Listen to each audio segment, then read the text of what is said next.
Hi everyone, thank you so much for tuning in. My name is Laura. I sell clothes on the internet part-time as kind of a side hustle to make some extra money, and I would love to help you do the same.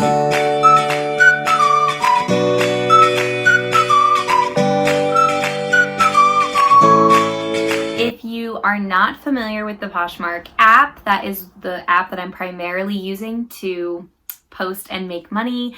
However, I am also on Mercari and eBay. I have been using a lot of this time in quarantine to cross-list a bunch of items, and I did make my first Mercari sale a couple days ago, which was super exciting. So definitely recommend using different platforms. I do, however, primarily sell on Poshmark, and I am most familiar with that app. So if you don't have a Poshmark account yet, I would highly recommend that you sign up for Poshmark. And if you use my code Looks by Laura, that's my closet name on Poshmark, you will get $10 off your first purchase on Poshmark, which does go a long way on there because a lot of things are very heavily discounted. So if you're looking for anything and you haven't signed up for the app yet, definitely do so and use my code.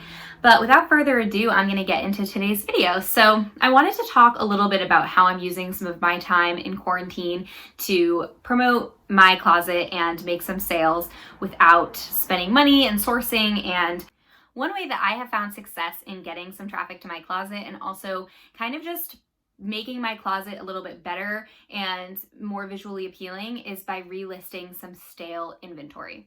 So by stale inventory, I mean if an item has been listed in your closet for, I would say, more than 2 months. Really, I'm looking at items that have been listed for at least 3 months. So 3 to 4 months, they've been in my closet. They haven't been getting a lot of attention. Maybe they don't have a lot of likes, and I just can't sell them. And I don't think that they necessarily match the aesthetic of my closet. I am actually just going through, figuring out what those items are, re-photographing them, and then relisting the items. And I'm going to go through an example with you today so that you can see exactly what I'm talking about. But I would say that if you've been on Poshmark for at least a few months and some of your items just haven't been getting any attention, haven't been getting any likes, let's try and troubleshoot and figure out what some of those reasons might be. Okay, so number one, I think, is photos.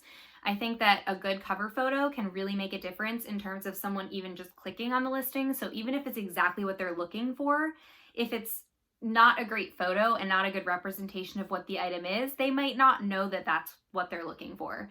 I've seen a lot of really, not to sound mean, but I've seen a lot of really bad listings on Poshmark where I'm sure the item is great quality, but there's one photo, it's blurry, you can't even see anything about the item, and the title's bad, and there's no description, like just a bad listing. So for you to stand out and to be competitive among the market of so many different people that are doing the same thing as you and that might have the same item as you really need to kind of work with some sort of aesthetic, even if it's just a white wall, just a plain white wall with nothing else going on. That can be really great.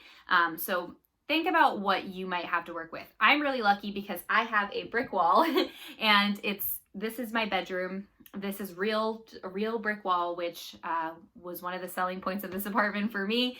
And I wasn't even really reselling yet when I moved in here, but I just love the aesthetic of it. So I take all of my photos on the brick wall now. But when I started, I was taking photos on the back of my door because there's a command hook there and it was just easier. But the photos are not good. They don't go with the aesthetic of my closet anymore because I've been using the brick wall or stock photos that I find online. So like having random photos in there that aren't either a brick wall or stock photo just kind of messes with the way that my closet looks, and those items are not getting any attention. So what I did, and this was a couple weeks ago that I sort of revamped a lot of my closet because it was before I got an influx of inventory from using the Nextdoor app and Facebook and asking neighbors for stuff, which I did make a video on, but I had to delete because iMovie won't let me make videos that are longer than 15 minutes on my current laptop. I don't know why. I have to still figure out what's going on with that, but for now, I have to just make shorter videos. So anyway, before I got an influx of inventory and I didn't have any inventory to work with, I was using this time to relist stale inventory. So I want to show you guys what I was doing and how you can make your listings more appealing on Poshmark, whether you have a brick wall or not.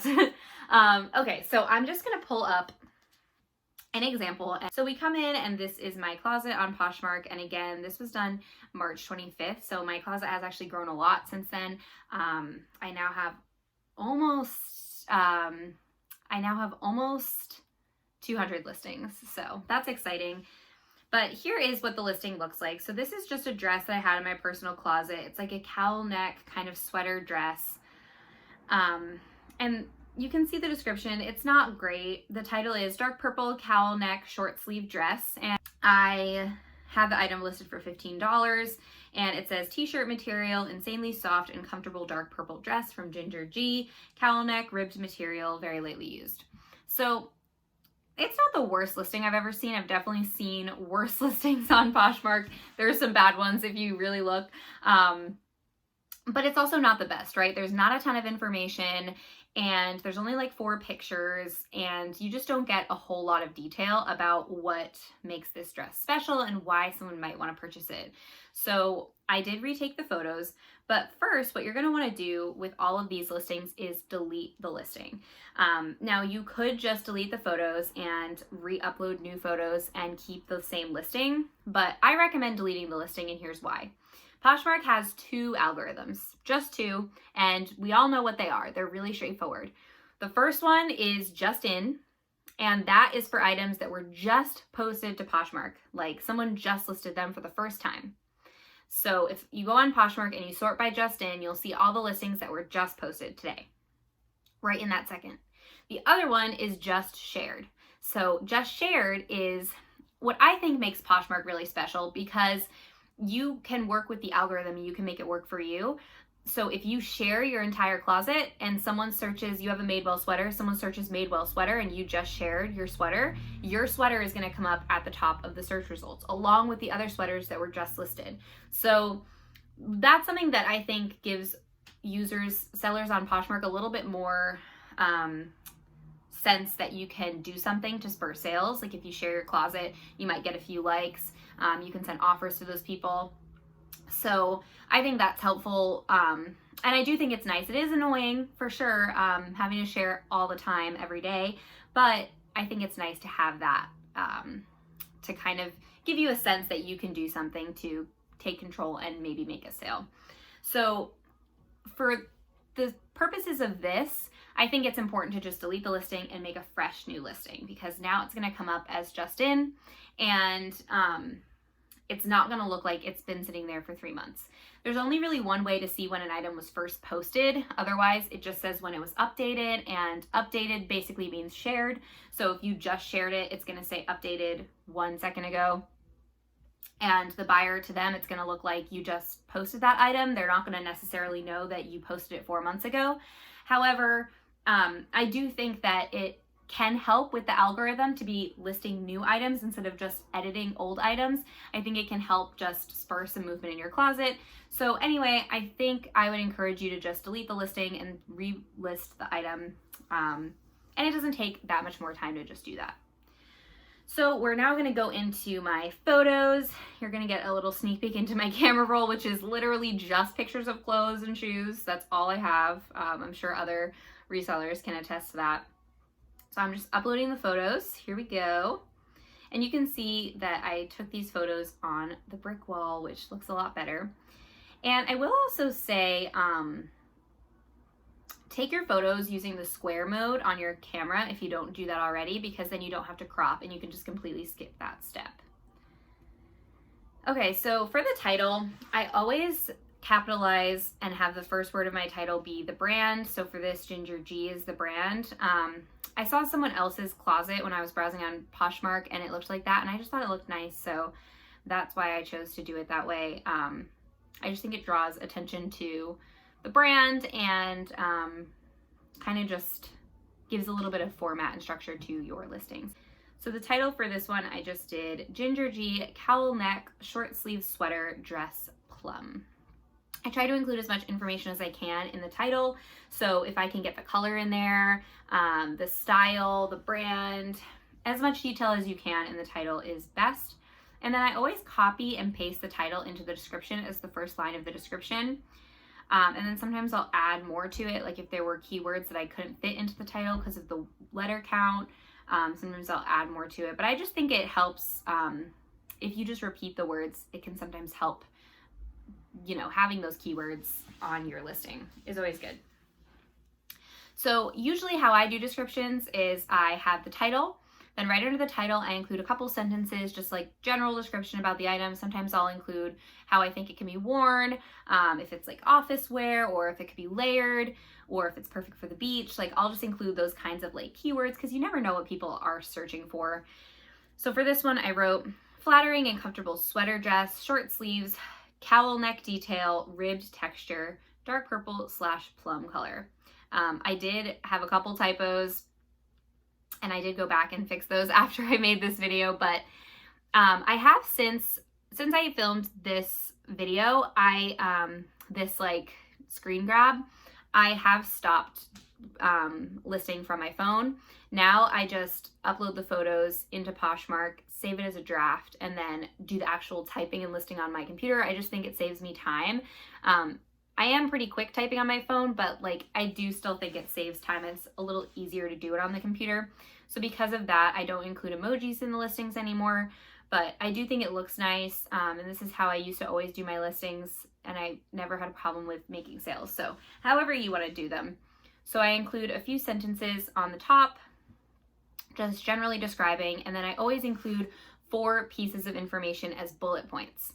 The first is the size, and I always include measurements on request. Sometimes I will measure preemptively and just put measurements in there. Examples might be like length of a dress or a skirt. Sometimes I'll just do that right off the bat because I do feel like it's a question that gets asked a lot. Or if there's no size tag or whatever the case may be, sometimes I will measure, but usually I don't. And I do think that can help make sales so that people can kind of buy on impulse if they already know the measurements are there. But I also think not a lot of people are necessarily looking at measurements, so kind of make that decision by yourself, but I personally don't do a lot of measurements. And then the second piece that I include is what the item is made out of, or the materials. So it is in the materials tag in the photo, but I do think it's nice to just type it out for them so they can see it. Sometimes those materials tags are hard to read. So for this one, 95% rayon, 5% spandex. And then I do include the third item will be condition. So I'll either say excellent used condition, gently used, see photos for condition, very good used condition, whatever the case may be for that specific item. New with tag, never worn. I'll just include condition. And then my last piece is always, number 4 is always offers welcome. I always like to include that, even though there is obviously an offers button and most people on Poshmark know that you can offer. I do think it's nice to just reiterate that you're the type of seller who does not get offended by offers and that you would just appreciate an offer if someone's interested. So that's how I do my listings. And I do think that that's enough information for them to get a good sense of the item. They can always ask questions. So then you just have to pick the category. So this is a mini dress. I don't know why it was taking me so long to click that. Just one, size large. And then you'll just put in the brand, color. You can select up to 2 colors if you didn't know. And then I'll just do a little bit of research. So you're gonna see me going into Google Chrome, and I'm just gonna do a little research on this specific dress. I'll just type in Ginger G dress, and then I'll click on the shopping tab typically, and it'll pull up a lot of listings from Poshmark will come up, but it'll also pull up if like the brand has specific listings on their website. But you'll see on here, all of these are on Poshmark, and they range pretty typically between $18 and $20 as the listed price. So I like to just do a quick scan and I kind of figure out what would be a competitive price. For original price, this was an item that I purchased myself, so I just kind of guessed or like tried to remember what I paid for it. It doesn't matter a whole lot. And now you can see that that item matches better with the aesthetic of the other items in my closet, and it just looks prettier and will hopefully draw in more buyers. So that's what I did, and I went through and did that with a bunch of the stuff that I listed when I first started on Poshmark, that I didn't use the brick wall and I didn't know about lighting and descriptions, and I just kind of revamped some of my listings. And I definitely recommend doing this if you feel like your closet's a little bit stagnant and you're not getting a lot of bites. or you have a lot of stuff that's been listed for a while and you don't know why it's not selling.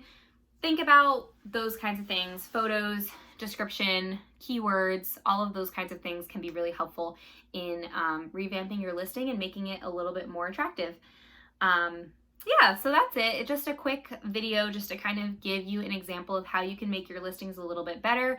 I hope that this was helpful. If it was, I would love if you would give me a thumbs up, because it does help kind of show other resellers my channel and hopefully get this information out to more people. And if you have any suggestions for videos that you might want to see or think topics you're interested in, leave me a comment or send me a message on Instagram. I would love to, I'd love to check them out. So yeah, thank you so much for watching, everyone. I hope you're all staying safe and sane, and have a good day. Have a great Sunday. Bye-bye.